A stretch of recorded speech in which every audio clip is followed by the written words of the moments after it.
ओए होए होए, बड़ा आया मुझे रोकने वाला। आज तो मेरी सहेली के यहाँ फंक्शन है, मैं तो जा रही हूँ। और हाँ, मुझसे नहीं घर में बैठ होता, मैंने तो सारी जिंदगी सैर सपाटे किए हैं, मैं जा रही हूँ। ऐसा कहते हुए कालू कौवे की पत्नी गोरी कौवी घर से निकल जाती है और कालू कौवा उसका मुंह देखता रह जाता है। गोरी कौवी दूसरे जंगल अपनी सहेली के पास जाती है। सुनाओ सहेली, तुम्हारा पति भी तुम्हें घर से निकलने से रोकता है क्या? मैंने तो अपने पति को पहले दिन से ही सीधा कर रखा है, मजाल है जो मेरे सामने ऊंची आवाज से काएं काएं भी करे। सहेली, मगर मेरा पति तो हर समय मुझे नोक झोंक करता रहता है, यहाँ बैठो, यहाँ ना बैठो, यहाँ जाओ, यहाँ ना जाओ। मैं तो तंग आ गई हूँ अपने पति से। तो फिर तुम छोड़ क्यों नहीं देती हो ऐसे पति को? ये तो मैंने कभी सोचा ही नहीं, मैं कौन सा बूढ़ी हो गई हूँ। हाँ हाँ, यही तो मैं कह रही हूँ, कोई अच्छा सा कौवा देखकर दूसरी शादी कर लेना, किसी ऐसे कौवे से जो तुम्हें घूमने फिरने से ना रोके। सहेली, बात तो तुम्हारी ठीक है, मैं तो मुफ्त में ही अपनी जिंदगी बर्बाद कर रही हूँ। मैं आज ही कोई ना कोई बहाना बनाकर लड़ाई करती हूँ अपने पति से और फिर उसे छोड़ दूंगी। चिड़िया, वो मेरी एक नहीं सुनती, मैं सब ला कर देता हूँ। अभी पिछले महीने ही सोने के झुमके बना कर दिए, चूड़ियाँ लेकर दी, अच्छे से अच्छा भोजन ला कर देता हूँ, मगर वो खुश ही नहीं होती। कालू भैया, प्यार से हम किसी को भी शिकस्त दे सकते हैं। आप अपनी पत्नी का पहले से भी ज्यादा प्यार करें, फिर देखना एक ना एक दिन वो भी आपसे प्यार करने लगेगी। फिर थोड़ी देर चिड़िया की बात पर गौर करने के बाद कौवा वहाँ से उड़ जाता है। कौवा कबूतर के पास जाता है। कबूतर की मिठाई की दुकान थी। चाचा कबूतर, मुझे रसगुल्ले तो दो, सुना है आपके रसगुल्ले बहुत स्वादिष्ट हैं। मेरी मिठाई आसपास के सारे जंगलों में मशहूर है, लो खाकर बताना कैसे हैं रसगुल्ले। खाएगी तो मेरी पत्नी, वही बताएगी।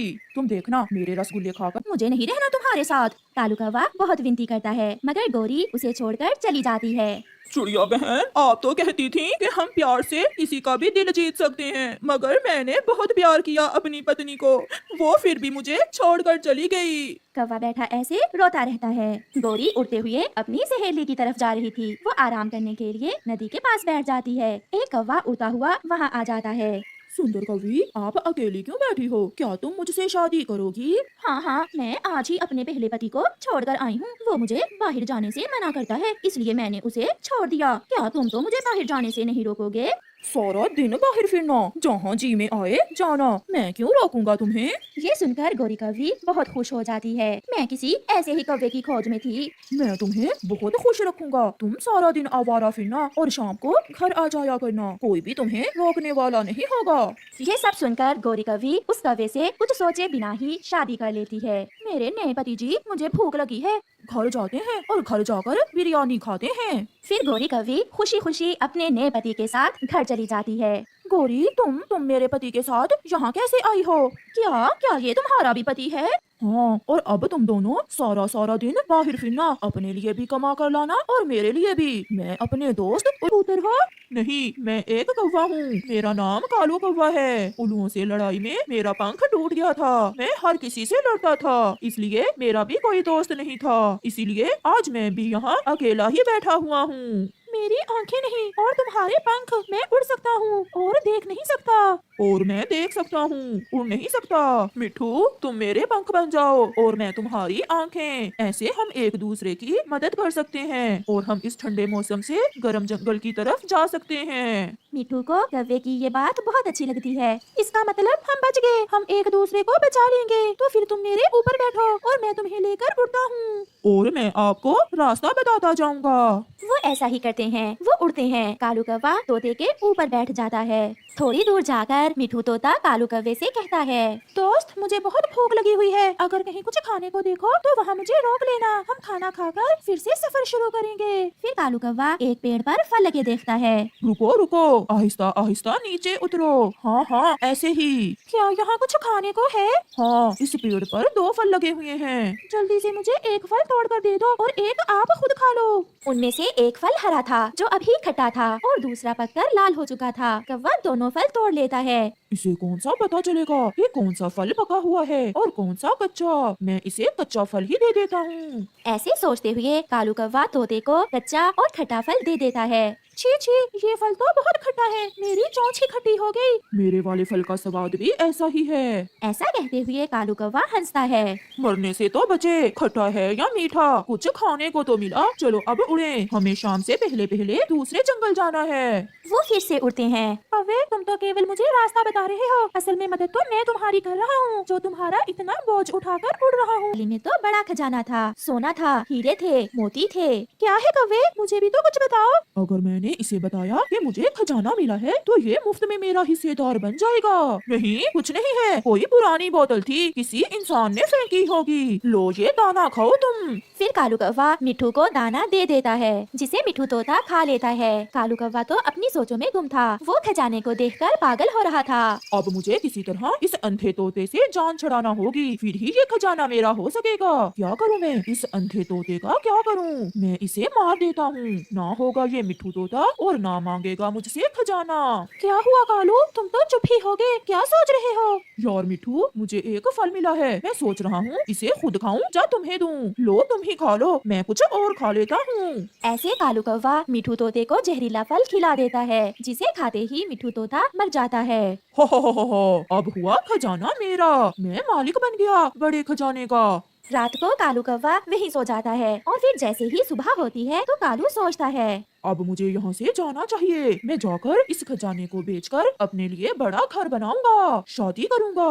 वो इतना खुश था, उसे तो ये भूल गया था कि वो तो लंगड़ा है, उसका तो एक पंख टूटा हुआ है, वो कैसे उड़ सकेगा। वो जैसे ही उड़ने की कोशिश करता है वो गिर जाता है। नहीं नहीं, मैं तो भूल ही गया, मैं यहाँ से जाऊंगा कैसे, मैं तो उड़ ही नहीं सकता। खजाने के लालच में मैंने मिट्ठू को भी मार दिया, अब मैं भी मर जाऊंगा। कालू कौवा बैठा ऐसे रो रहा था। वो खजाना उसकी कोई मदद नहीं कर सकता था और जो उसकी जिंदगी बचा सकता था उसे उसने खुद ही मार दिया था। फिर 3 दिन बाद कालू कौवा भी वहीं मर जाता है और उसे लालच की बड़ी सजा मिल जाती है। चिड़िया का बेटा विदेश में पढ़ने गया हुआ था। मम्मा चिड़िया ने बहुत मुश्किल से मेहनत मजदूरी करके अपने बेटे को विदेश पढ़ने भेजा था, मगर उसके बेटे ने विदेश जाकर अपनी मम्मा को बताए बिना ही शादी कर ली थी। टूनी, हमने शादी तो माँ को बताए बिना ही कर ली, मगर अब हमें माँ के पास जाना चाहिए। मम्मा मेरा इंतजार कर रही होंगी, माँ का मेरे सिवा और कोई नहीं है। मैंने अपना जीवन शहर में गुजारा है, मैं तुम्हारी माँ के टूटे फूटे घर में नहीं रह सकती। अगर जाना है तो अकेले ही चले जाओ, मैं तो यहाँ ही रहूंगी। कुकू अपनी पत्नी से जब भी घर वापस जाने की बात करता तो वो उसे ऐसा ही कहती। दूसरी तरफ उसकी माँ हर रोज शाम को देर तक बैठी अपने बेटे का इंतजार करती रहती। चिड़िया, अब नहीं लौट कर आने वाला तुम्हारा बेटा, और जो पैसे तुमने अपने बेटे को विदेश भेजने के लिए मुझसे लिए थे, अब वो पैसे भी मुझे वापस कर दो। गोरी बहन, आएगा, मेरा बेटा जरूर लौट कर आएगा, बस मुझे आप कुछ दिन का समय दे दें। अगर 2-4 दिनों में मेरे पैसे तुमने ना लुटाए तो मैं तुम्हें इस घर से निकाल दूंगी। ये कहकर गोरी कौवी वहाँ से चली जाती है। कुकू मेरे बेटे, अब तो लौट आओ, जब मैं मर जाऊंगी तो क्या फिर तुम लौट कर आओगे? दूसरे दिन लूसी कबूतरी चिड़िया के पास आती है और उसे कहती है, चिड़िया, अगर तुम अपने बेटे की आस पर बैठी रहोगी तो कुछ ही दिनों में गोरी कौवी तुम्हें इस घर से भी निकाल देगी। लूसी बहन, मैं कहाँ से पैसे लाऊं और कैसे गोरी के पैसे वापस करूं? मुझे तो कुछ समझ नहीं आ रही। चिड़िया, कोई काम करो, मैं तो कहती हूँ तुम अपने घर के पास में ही फ्रूट चाट की रेहड़ी लगा लो, सुना है इस काम में अच्छा मुनाफा है। ये सुनकर चिड़िया बहुत खुश होती है और फिर उसी दिन लूसी के कहने पर चिड़िया जंगल में फ्रूट चाट की रेहड़ी लगा लेती है। शाम तक चिड़िया फ्रूट चाट बेचती है। उसकी फ्रूट चाट बहुत स्वादिष्ट थी, उसे अच्छा मुनाफा होता है। ऐसे कुछ ही दिनों में चिड़िया कुछ पैसे जमा कर लेती है। गोरी कौवी को उसका कर्ज चुका देती है। गोरी बहन, मैं ना कहती थी कि मैं आपके पैसे जरूर लुटा दूंगी। इस उम्र में काम कर रही हो, तुम्हारे बेटे को तो शर्म ना आई, लौट कर आया ही नहीं। गोरी बहन, जो भाग्य में हो वो होकर रहता है, शायद मेरे भाग्य में ही यही लिखा था। चिड़िया दिन रात मेहनत से काम करती है और काफी सारे पैसे जमा कर लेती है। एक दिन मिट्टू तोता किसी काम से शहर जाता है। उसे रास्ते में कुकू और उसकी पत्नी मिल जाते हैं। कुकू, तुम्हारी माँ ने तुम्हारा बहुत इंतजार किया, बहुत रोई वो बेचारी। गोरी कौवी उसे बहुत तंग करी थी, तो क्या माँ ने? नहीं हूँ माँ जी, हमें इंसानों से बहुत डर लगता है। चिड़िया, सब इंसान एक जैसे नहीं होते, कुछ अच्छे होते हैं और कुछ बुरे। जैसे हम पक्षियों में भी कुछ पक्षी बुरे होते हैं। चिड़िया रानी, मेरे बेटे को तेज बुखार है और वैद्य ने कहा है कि जब तक मेरे बेटे को काले फूलों का रस नहीं पिलाएंगे बुखार ठीक नहीं होगा। तो फिर क्या पिलाया है आपने अपने बेटे को काले फूलों का रस? नहीं चिड़िया, हमें काले फूल कहीं से भी नहीं मिले। क्या आप मेरे बेटे के लिए काले फूल कहीं से ढूंढ कर ला सकती हो? माँ जी, काले फूल कहाँ से मिलेंगे? जंगल से मिलेंगे चिड़िया काले फूल। तो फिर मैं अभी आपके लिए काले फूल ढूंढ कर लाती हूँ। बच्चों, आप यहीं बैठ जाओ और मेरा इंतजार करना, मैं अभी थोड़ी देर में आती हूँ। मम्मा, मगर हमें डर लग रहा है। बच्चों, आप डरो ना, आप वो सामने मेरे आंगन में नीम के पेड़ पर बैठ जाओ। फिर चिड़िया के बच्चे नीम के पेड़ पर बैठ जाते हैं और चिड़िया जंगल से काले फूल लेने चली जाती है। उड़ती हुई चिड़िया घने जंगल में पहुंच जाती है। चिड़िया अपने दोस्त कबूतर के पास जाती है। कबूतर मेरे दोस्त, मुझे काले फूलों की जरूरत है। क्या आप ऊंची उड़ान लेकर मुझे बता सकते हो ये जंगल में काले फूल कहाँ है? हाँ चिड़िया, मैं अभी ऊंची उड़ान लेता हूँ और देखता हूँ कि काले फूल कहाँ हैं। फिर कबूतर एक ऊंची उड़ान लेता है। कबूतर ऊंचा, बहुत ऊंचा जाता है और नीचे देखता है। उसे झरने के पास कुछ काले फूल दिख जाते हैं। कबूतर जल्दी से नीचे आता है और चिड़िया को बताता है, मैंने देख लिया चिड़िया, मैंने देख लिया, झरने के पास हैं काले फूल। आप झरने के पास जाकर काले फूल तोड़ लो। फिर चिड़िया कबूतर को धन्यवाद बोलकर झरने की तरफ जाती है। वहाँ झरने के पास ही बहुत से काले फूल थे। चिड़िया उनमें से कुछ फूल तोड़ लेती है। अब मैं किसान के बच्चे को बचा सकूंगी, ये सोचकर चिड़िया बहुत खुश थी। चिड़िया वापस उड़ती है और बहुत तेजी से उड़ती हुई वापस इंसानों की बस्ती में पहुंच जाती है। ले माँ जी, मैं ले आई, मैंने कर लिया। यही है ना काले फूल? यही है, मगर चिड़िया आप ये फूल इतनी जल्दी कहाँ से ले आई हैं? हम पक्षियों से जंगल की कोई भी चीज छुपी हुई नहीं है। अब आप जल्दी से मुन्ने को इन फूलों का रस पिला दें। फिर किसान उन फूलों का रस निकालकर अपने बेटे को पिला देता है। थोड़ी ही देर बाद किसान का बेटा ठीक हो जाता है। वो सब बहुत खुश थे। किसान की पत्नी चिड़िया का शुक्रिया अदा करती है। माँ जी, आप भी तो रोज मेरे लिए दाना और पानी डालती हैं। मुझे आपकी मदद करके बहुत अच्छा लगा। फिर चिड़िया अपने बच्चों को साथ लेकर खुशी खुशी जंगल वापस चली जाती है। प्यारे दोस्तों, इस कहानी से हमें सीख मिलती है, हमेशा एक दूसरे की मदद करें क्योंकि इसमें सबकी भलाई है।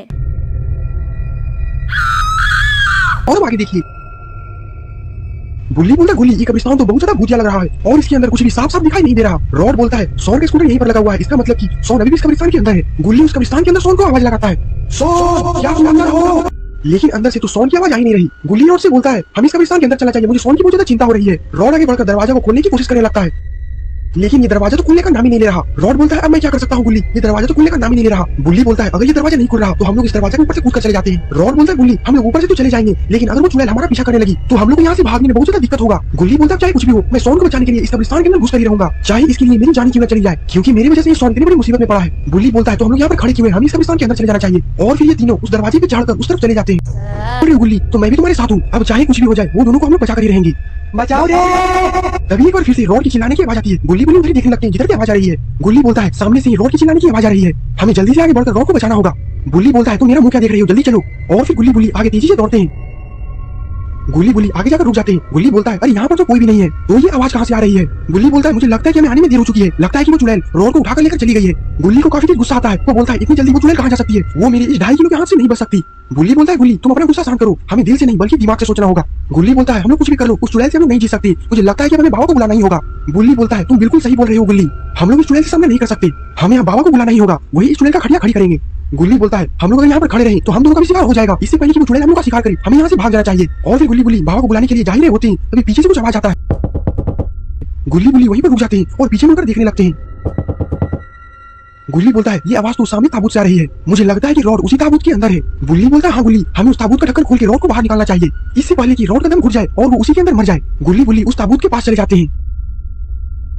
गुल्ली बोलता है रॉड क्या तुम अंदर हो, लेकिन उस ताबूत के अंदर से तो किसी की आवाज नहीं आ रही, मुझे लगता है कि रॉड बेहोश हो चुका है, मुझे जल्दी से ताबूत का ढक्कन खोल के रॉड को बाहर निकालना चाहिए। गुल्ली बोलता है रुको मैं अभी इसका ढक्कन खोलता हूँ। और फिर गुल्ली उस ताबूत का ढक्कन खोलने लगता है।